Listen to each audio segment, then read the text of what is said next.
ejo bundi ku itariki ya 7 y'ukwezi kwa mbere muri uyu mwaka wa 2025 ubwo perezida watowe muri Ghana John Mahama yarahiraga, aba perezida batandukanye b'ibihugu bya Afrika bari bitabiriye uwo muhango ku butumire bwa nyakubahwa Mahama. Umutegetsi wa gisirikare wa Burkina Faso Capitaine Ibrahim Traoré nawe yari mu batumiwe ndetse aritabira, ariko uburyo yagaragayemo muri uwo muhango bwateje impungenge ndetse n'impaka nyinshi cyane, kubera ko yagaragaye afite imbunda nto ya pistole ku rukenyerero. Bamwe bavuze ko ibyo bintu bidasanzwe ngo ni no kurenga ku mabwiriza y'umutekano, abandi babibonye nko kutizera ubushobozi bw'abategetsi ba Ghana bwo kurinda uwo mukuru w'itsinda rya gisirikare riri ku butegetsi muri Burkina Faso.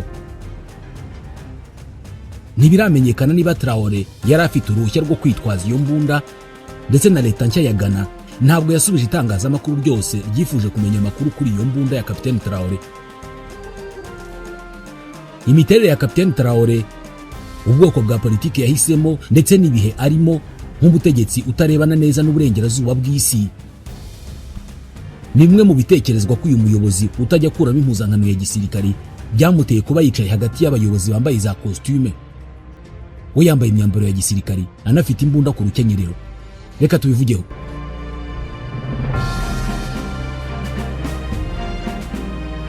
John Mahama yarahijwe nyuma yo gutsinda mu matora umukandida Mahamadou Bawumia w'ishyaka ryari riri ku butegetsi mu matora yo mu kwezi gushize. Capitaine Ibrahim Traoré yari umwe mu bakuru b'ibihugu 17 bari bitabiriye uwo muhango wo kurahira kwa Mahama, ndetse uruzinduko rwe rwabaye mu gihe hari umwuka mubi mu rwego rw'imibanire muri Afrika y'Uburengerazuba.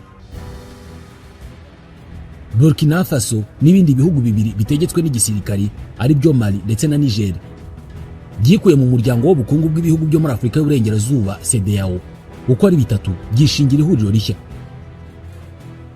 Hari umusesenguzi ku birebana n'umutekano witwa Vladimir Antwi Danso wabwiye BBC ko ari ibintu bidasanzwe ko umukuru w'igihugu yakwitwaza imbunda ku rukenyerero akayijyana mu muhango w'irahira ry'undi mukuru w'igihugu.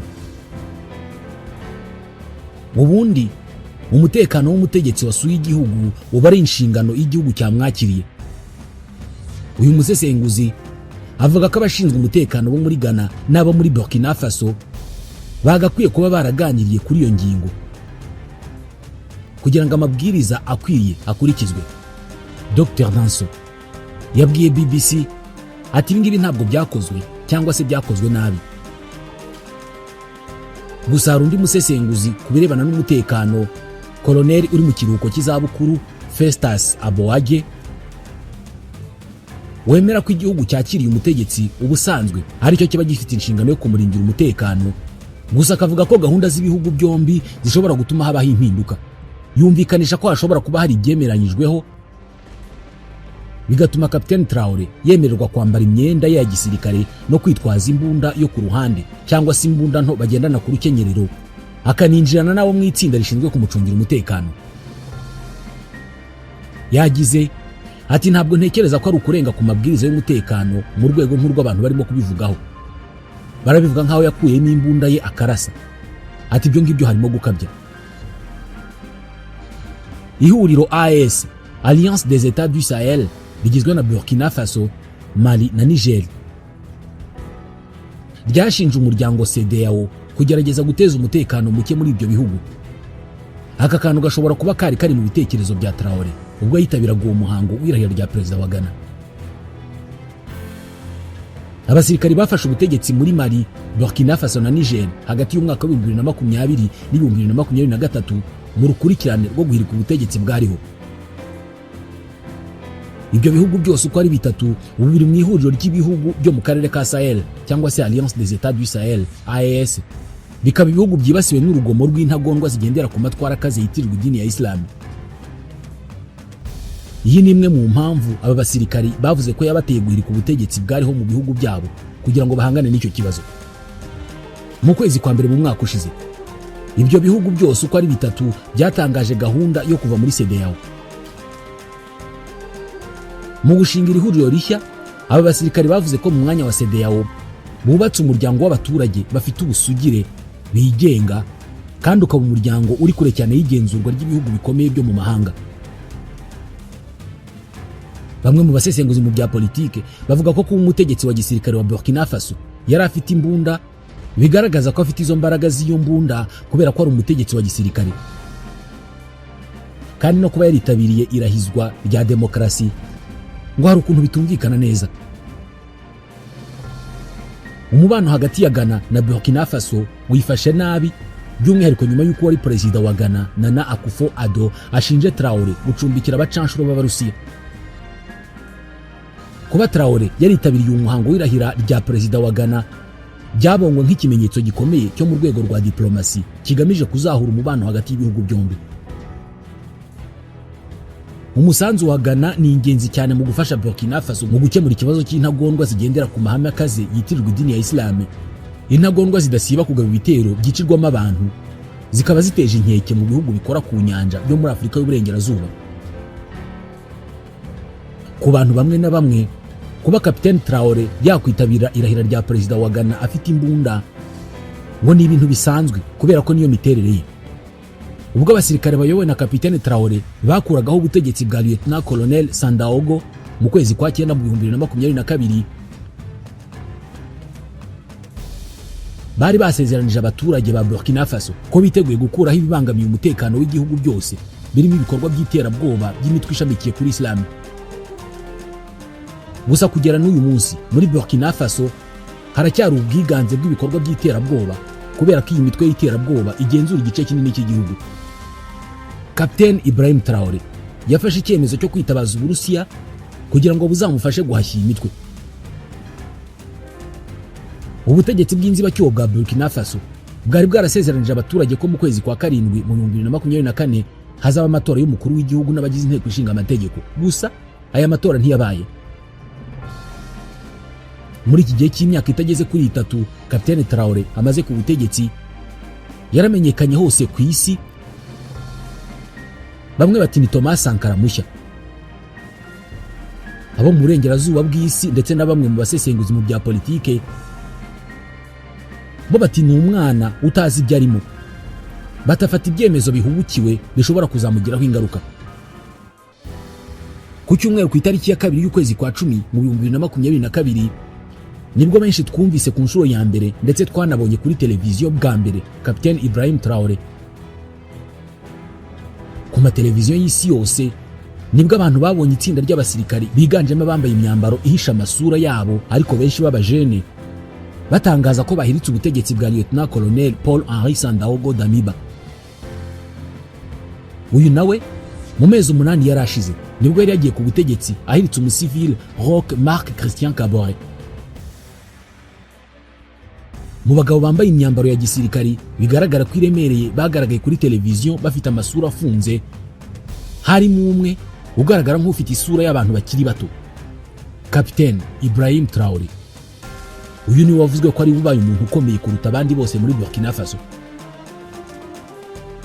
Mu magambo ye mu kwemereza inshingano yabwiye abaturage b'igihugu cye ati intego twari twiyemeje tugitangira gahunda yo guhindura ibintu, ubwo yavuga guhirika ubutegetsi bwa gisivile.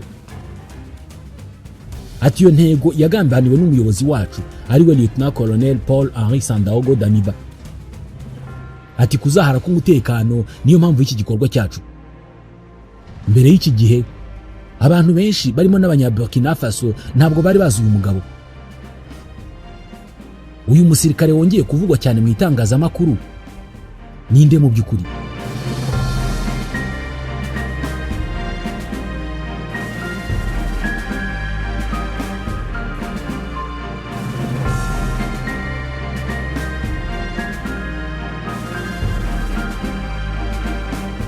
Ni umusirikare umenyereye intambara wagiye buhoro buhoro anenga ubutegetsi bw'uwo yahiritse, avuga ko uwo yahiritse yashyizeho ingamba zidatanga umusaruro mu kurwanya imitwe ya Islamic State na Al-Qaeda.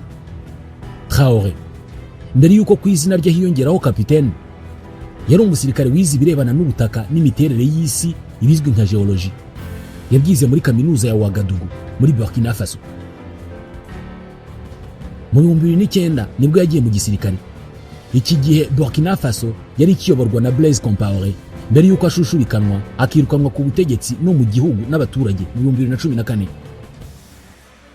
Ibrahim Traoré akimara kwinjira mu gisirikare nk'umusirikare muto yakurikiye amasomo y'abasirikare kabuhariwe cyangwa se abakomando ahitwa Po ni mu Bufaransa.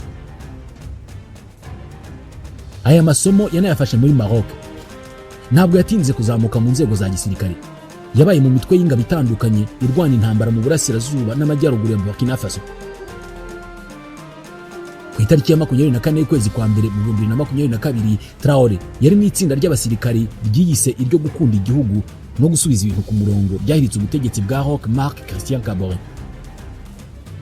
Capitaine Traoré, umusirikare w'imyaka 36 uyu munsi, yahise azamurwa na Lieutenant Colonel Damiba wari uyoboye iyo coup d'etat, amugira umuyobozi w'itsinda ry'abasirikare barwanira ku butaka bahitwa Kaya, ni mu majyaruguru y'igihugu, agace kari karigaruriwe n'imitwe y'iterabwoba. Damiba ntabwo yari abizi, ariko uyu musore muto yari azamuye mu ntera niwe wari ugiye kuzamuhirika mu mezi 8 yaragiye gukurikiraho. Aho mu mashyamba yo mu majyaruguru y'igihugu, uyu musore muto niho yatangiriye kwinubira uburyo ibikorwa byo kurwanya abaterabwoba bikorwa. Yanengaga cyane uburyo ibikorwa byo kurwanya iterabwoba ntacyo bigeraho, kandi byose biturutse ku mitegurire mibi y'abayobozi n'uburyo abasirikari badahabwa ibikenewe byose. Yaravugaga ati intambara turwana ni ya Burkina Faso. Ati kugira ngo wumvure urugamba bisaba kwinjira mu mibereho ya Burkina Faso. Ati jyewe n'abasore banjye ducunga umutekano mu mashyamba yo mu majyaruguru y'igihugu. Ati n'ibikoresho bike dukenera ntabwo tubihabwa. Ati tekereza iyo uri umusirikare uyoboye abandi basirikari, ukagera mu byaro byaho ukorera ugasanga ibiti byaho byose nta na kimwe kigifite amababi, kubera ko abaturage bashonje kugera aho barya ayo mababi y'ibiti byo mu mashyamba. Kuri we ibi byamuteraga uburakari n'agahinda kenshi, akabona ko icyatumye bahirika ubutegetsi bw'abasivili kitakemutse. Uyu ni umusirikare wo ku rugamba wamaze igihe kinini cyo kubaho kwe ari umusirikare mu mashyamba. Abasirikare ayobora bamwise IT Ibrahim Traoré. Uyu munsi ni perezida w'inzibacyuho wa Burkina Faso, ariko we avuga ko atigeze yifuza kuyobora igihugu. Avuga ko ari umusirikare, ari nayo mpamvu ahora n'imbunda ye ku mukandara, ibirimo kwibazwaho uyu munsi. Ati ntabwo ari byo wafashe icyemezo cyo kuyobora Burkina Faso. Ati bagenzi banjye nibo bampisemo. Avuga ko mbere gato y'ihirikwa ry'ubutegetsi bw'uwo bahoze bafatanyije Lieutenant Colonel Paul Henri Sandaogo Damiba, ngo yarabibonaga neza ko ibintu bitari bimeze neza, kandi bitaragendaga byose yari yarabibwiye umuyobozi we. Ati navuye mu ishyamba aho nabaga mu majyaruguru njya mu murwa mukuru wa Gadugu, mpamara ibyumweru 3 nganira nawe, ariko ntacyo byatanze. Akimara kujya ku butegetsi, ikintu yavugaga nuko yashakaga ko ubutegetsi bw'inzibacyuho burangira vuba. Yavugaga ko ibintu byose bigomba kwihutishwa kubera ko ibintu byose mu gihugu biri ku rutonde rw'ibyihutirwa. Yategetse buri muntu wese ukora mu nzego z'ubutegetsi gukora ibyo ashinzwe ku muvuduko munini cyane, bakirinda inzira ndende ubusanzwe zinyurwamo n'abakora mu biro, inzira zidafite icyo zimaze usibye gutinza iterambere ry'abaturage no gukemura ibibazo byabo. Yavugaga ko yaje ku butegetsi ngo yihutishe ibintu byari byaratangiye ariko ntibirangire. Yavugaga ko ataje kuguma ku butegetsi. Benshi bakimubona baramukunze cyane. Yagiye ku butegetsi afite imyaka 34. Yavugaga imbwirwaruhame zityaye. Umusore buri gihe ugaragara mu myambaro ya gisirikari bigaragara ko ari y'urugamba, kubera ko kenshi aba yambaye umwambaro ukingira amaso, imbunda ye ihora ku rukenyerero, ari nayo mpamvu yitabira ibirori yatumiwemo mu mahanga iyo mbunda yifite. Ntabwo kuri internet hari amafoto ye menshi yambaye imyambaro ya gisivile, kandi ntabwo ari benshi babonye inseko ye. Ibi byose nibyo byatumye benshi bamwita Thomas Sankara mushya.